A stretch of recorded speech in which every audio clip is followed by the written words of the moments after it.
ఆనాడు ఉమ్మడి జిల్లాలకి ఒక్కొక్క జిల్లాలకి ఒక్కొక్క సెక్టర్ ఫోకస్ అనేది ఇస్తాం జరిగింది అధ్యక్ష. ఒకసారి మనం చూస్తే కరువు ప్రాంతమైన అనంతపురానికి కియా మోటార్స్ తీసుకొచ్చారు, కర్నూలుకి అనేక రెన్యూబుల్ ఎనర్జీ సంస్థలు తీసుకొచ్చారు, చిత్తూరు కడపకి ఎలక్ట్రానిక్స్ మ్యానుఫ్యాక్చరింగ్ సంస్థలు తీసుకొచ్చారు, ఇంకో పక్కన నెల్లూరులో కూడా చూస్తే మన విండ్ టర్బైన్ మ్యానుఫ్యాక్చరింగ్ కానివ్వండి, సెల్ ఫోన్ తయారు చేసే సంస్థలు కానివ్వండి, ఇవన్నీ కూడా తీసుకొస్తాం జరిగింది. ఇంకో పక్కన ఉభయ గోదావరి జిల్లాలు కూడా పెద్ద ఎత్తున ఆనాడు ఆక్వాని కూడా ప్రోత్సహిస్తాం జరిగింది. ఇంకా ఉత్తరాంధ్రకు వచ్చే గల ఐటీని, మెడికల్ డివైసెస్ మ్యానుఫ్యాక్చరింగ్, ఫార్మా అని చాలా స్పష్టమైన కార్యాచరణ ఆనాడు చంద్రబాబు నాయుడు గారు నియమించడం జరిగింది అధ్యక్ష.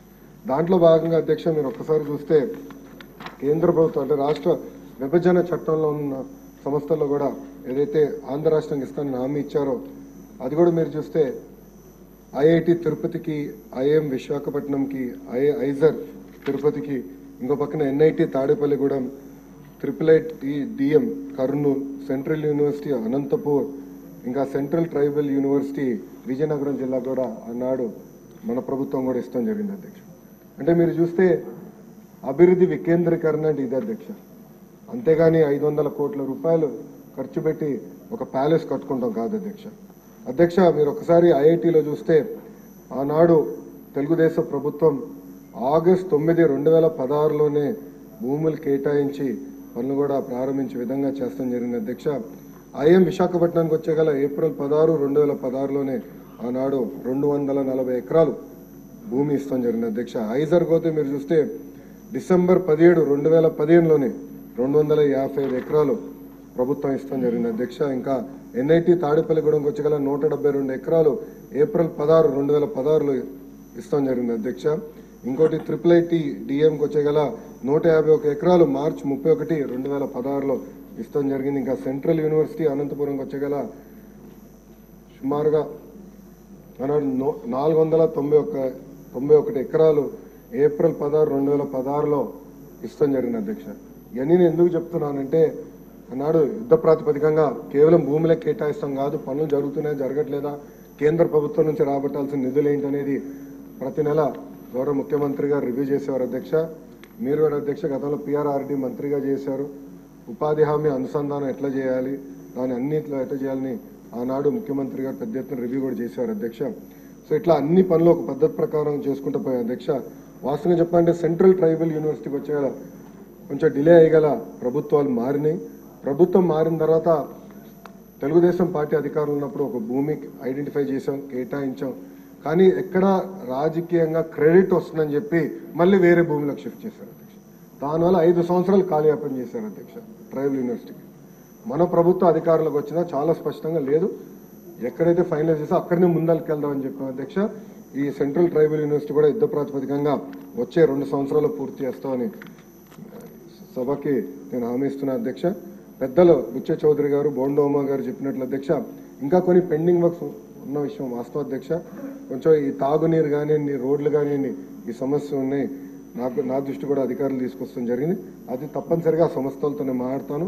ఇంటెక్ కానివ్వండి, మ్యాన్ పవర్ కూడా డిస్కస్ చేసి తప్పనిసరిగా ఎట్లా టేకప్ చేయాలో చేస్తాం. పెద్దలు బుచ్చ చౌదరి గారు ఏకంగా రాజమండ్రి ఏమైనా చేస్తే బాగుంటుందని కోరటం జరిగింది. అది ఆల్రెడీ ఒక ఆలోచనలో ఉన్నాం. తొందరలోనే మీతో చర్చించి ఎట్లా చేద్దాం అనేది will take it. Thank you అధ్యక్ష.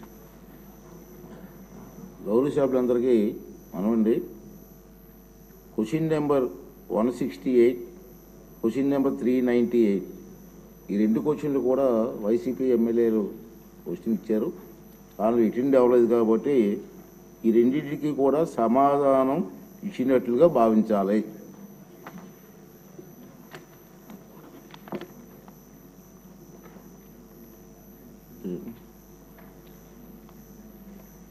నెక్స్ట్ క్వశ్చన్ 143 గిరిజన శాఖ మంత్రి. నమస్కారం అధ్యక్ష. మొదటి ప్రశ్నకి సమాధానం అవునండి. రెండవ ప్రశ్నకి 2019-24 మధ్యకాలంలో అంగన్వాడీ సెంటర్స్లో కానీ అలాగే గిరిజన పౌష్టికాహార ప్రమాణాలు కానీ బాగా పెద్ద స్థాయికి వెళ్ళిపోయాయని చెప్పడంలో సందేహం లేదు అధ్యక్ష.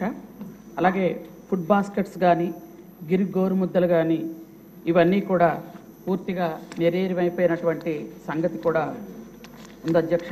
అలాగే ఫుడ్ బాస్కెట్స్ పథకం గిరిజనుల ప్రణాళిక అంశం క్రింద 2 లక్షల మందికి ఇచ్చేవాళ్ళం అధ్యక్ష. అది పూర్తిగా నిరాధారణకు గురవడం నిజమే అధ్యక్ష.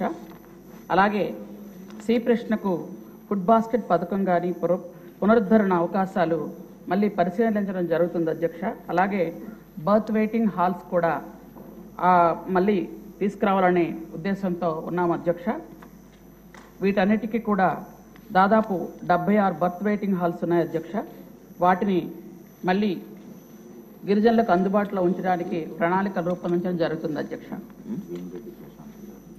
Thank you. సభ్యులు మిరియాల శిరీషాదేవి గారు. ధన్యవాదాలు అధ్యక్ష. నిజంగానే గిరిజన ప్రాంతాల్లో ఈ యొక్క మహిళలకు ఎవరైతే పౌష్టికాహార లోపంతో ఉన్నటువంటి మహిళలు వాళ్ళ యొక్క ప్రధానమైనటువంటి సమస్య ఏంటంటే అధ్యక్ష, గత ప్రభుత్వం అంతా కూడా చాలా క్వాలిటీలెస్ అంటే అంగన్వాడీ కేంద్రాల ద్వారా సరఫరా చేసేటువంటి పాలు కానీ గుడ్లు కానీ లేకపోతే బాలామృతం అని కానీ లేకపోతే చిక్కీలను కానీ ప్రతిదీ కూడా అవి సరిగ్గా లేనటువంటి పరిస్థితి. ఎందుకంటే 2023 డిసెంబర్ వరకు కూడా అధ్యక్ష నేను ఒక అంగన్వాడీ కార్యకర్తగా పనిచేశాను కనుక గతంలో అంటే 2014-19లో మన తెలుగుదేశం ప్రభుత్వం ఉన్నప్పుడు సరఫరా చేసేటువంటి సరుకులు ఎంత క్వాలిటీగా ఉండేయో తర్వాత ఈ జగన్మోహన్ రెడ్డి గారు వచ్చిన తర్వాత ఈ 5 ఏళ్లలో ఆ సరఫరా చేసేటువంటి సరుకులు కూడా పూర్తిగా పాడినటువంటి పరిస్థితి. పురుగులు పట్టినటువంటి సరుకులు సరఫరా చేసి పూర్తిగా అంగన్వాడీ కేంద్రాల ద్వారా ఏదైతే గర్భిణీ స్త్రీలకు అదేవిధంగా మహిళలకు తర్వాత పిల్లలకు సరఫరా చేసేటువంటి సామాన్లు కూడా కల్తీలుగా తయారు చేసి వారి యొక్క జీవితాలతోనూ వాళ్ళ యొక్క బ్రతుకులతో కూడా ఆడుకున్నటువంటి పరిస్థితి గతమంతా మనం చూసాం అధ్యక్ష. నేను ఒకటే కోరుకుంటా ఉన్నాను, మనం ఉన్నప్పుడు మన తెలుగుదేశం ప్రభుత్వం ఉన్నప్పుడు అధ్యక్ష ఏవైతే ఈ ఫుడ్ బాక్సెట్లు కానీ అదేవిధంగా గోరుముద్దలను కానీ గిరుగోరు ముద్దలను కానీ మనము మహిళలు ఎవరు కూడా రక్తహీనతతో చనిపోకూడదని గర్భవతులకు కానీ బాలింత పిల్లలకు కానీ చిన్నపిల్లలకు కూడా వారందరికీ మంచి పౌష్టికాహారం అందించి వాళ్ళ యొక్క జీవితాల్లో వెలుగులు నింపాలని మన తెలుగుదేశం ప్రభుత్వం ఎలా అయితే ప్రయత్నం చేసిందో అదే దిశగా ఇప్పుడు కూడా మళ్ళీ మన ప్రభుత్వం వాళ్ళ జీవితాల్లో వెలుగులు నింపాలని మనస్ఫూర్తి కోరుకుంటున్నాను అధ్యక్ష. ఇకపోతే ప్రధానంగా అదొక సమస్య అయితే అధ్యక్ష, మా గిరిజన ప్రాంతాల్లో మరొక సమస్య ఉంది అధ్యక్ష. అది సరైన రోడ్డు సదుపాయాలు లేక సరైన సమయానికి వైద్యం అందించుకోవడానికి కూడా నోచుకోలేటువంటి పరిస్థితి. దానికి ప్రధానంగా రహదారుల అధ్యక్ష. ఎప్పుడో ఐటీడీలో ఏర్పడినప్పుడు పెట్టినటువంటి రోడ్లు అంటే గ్రావెలు మెటల్ వేసి చేసినటువంటి రోడ్లకి మేము తార్ రోడ్డు వేయించుకోవాలని ఆ రోడ్లు శాంక్షన్ చేసినప్పటికీ కూడా ఫారెస్ట్ వాళ్ళు అబ్జెక్షన్ పెట్టడం వల్ల ఆ రోడ్లు ఇప్పటికి కూడా ఆగిపోయినటువంటి పరిస్థితి. 2019లో ఎగ్జాంపుల్కి రంపచోడవరం హెడ్ క్వార్టర్లోనే ఒక మండలంలో ఈ చౌటి దిబ్బలు పందిరమట్టు ఒక రోడ్డు ఉంది అధ్యక్ష. ఇది దాదాపుగా 4 మండలాలను కలుపుతూ 130 గ్రామాలకు రాకపోకలకు ఉన్నటువంటి కనెక్టివిటీ రోడ్డు అధ్యక్ష. ఇది అప్పటి నుంచి ఐటీడీఏ ఉన్నప్పటి నుంచి ఆ రోడ్డు పరిస్థితి అలాగే ఉంది అధ్యక్ష. 2018 గ్రామ సడక్ యోజన ద్వారా ఈ యొక్క గిరిజన ప్రాంతానికి ఆ రోడ్డు శాంక్షన్ అయినప్పటికీ కూడా ఈ ఫారెస్ట్ వారు క్లియరెన్స్ ఇవ్వకపోవడం వల్ల వాళ్ళు ఆ గ్రామాలకి కనీస మౌలిక సదుపాయాలు కూడా అందించినటువంటి పరిస్థితి అధ్యక్ష.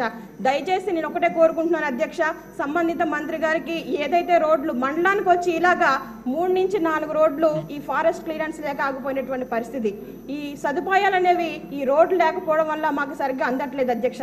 సకాలంలో రంపచోడవరంలో ఏరియా హాస్పిటల్ ఉంటే వాళ్ళు ఉండేటువంటి గిరిజన ప్రాంతం నుంచి ఆ హాస్పిటల్కి వెళ్ళడానికి 1000 కిలోమీటర్లు 100 కిలోమీటర్లు ఉన్నటువంటి పరిస్థితి అధ్యక్ష. దయచేసి ఇది ఒకటి మీరు దృష్టిలో పెట్టుకోవాలని కోరుతా ఉన్నాను అధ్యక్ష. మరొక చిన్న విషయం అధ్యక్ష, ముఖ్యంగా మా ఏజెన్సీ ప్రాంతంలో ఉన్నటువంటి ప్రధాన సమస్య అధ్యక్ష, గతంలో జగన్మోహన్ రెడ్డి గారు ఏం చేశారంటే 10 ఎకరాల భూమి ఉందని రేషన్ కార్డులు తొలగించడం జరిగింది అధ్యక్ష. మనం చూసుకుంటే మా ఏజెన్సీ ప్రాంతంలో 10 ఎకరాలు ఏంటి 100 ఎకరాలు ఉన్నా సరే సెంటు భూమి కనీసం ఒక 1000-2000 కూడా ఖరీదు చేయనటువంటి పరిస్థితి మీకు తెలుసు అధ్యక్ష. మీ పక్కనే నర్సీపట్నం అక్కడ సెంటు భూమి 1 లక్షలు విలువ చేస్తే రంపచోడవరం నియోజకవర్గంలో 1 ఎకరం భూమి కూడా ఒక కనీసం వాల్యూ కూడా చేయనటువంటి పరిస్థితి. కానీ గత ప్రభుత్వం ఏం చేసిందంటే 10 ఎకరాల భూమి ఉందనేసి రేషన్ కార్డు తొలగించడం ద్వారా పీవీటీజీస్ ఎక్కువగా నష్టపోయినటువంటి పరిస్థితి అధ్యక్ష. దయచేసి దీన్ని దృష్టిలో ఉంచుకొని దీన్ని మినహాయింపు చేసి స్పెషల్ డ్రైవ్ చేసి రేషన్ కార్డులు కోల్పోయిన వారికి ప్రతి ఒక్కరు కూడా ఈ రేషన్ కార్డులు ఇప్పించి వాళ్ళకి మౌలిక సదుపాయాలు అన్ని కూడా అందించి ప్రతి సంక్షేమ పథకాలు కూడా అందేలాగా స్పెషల్ దృష్టి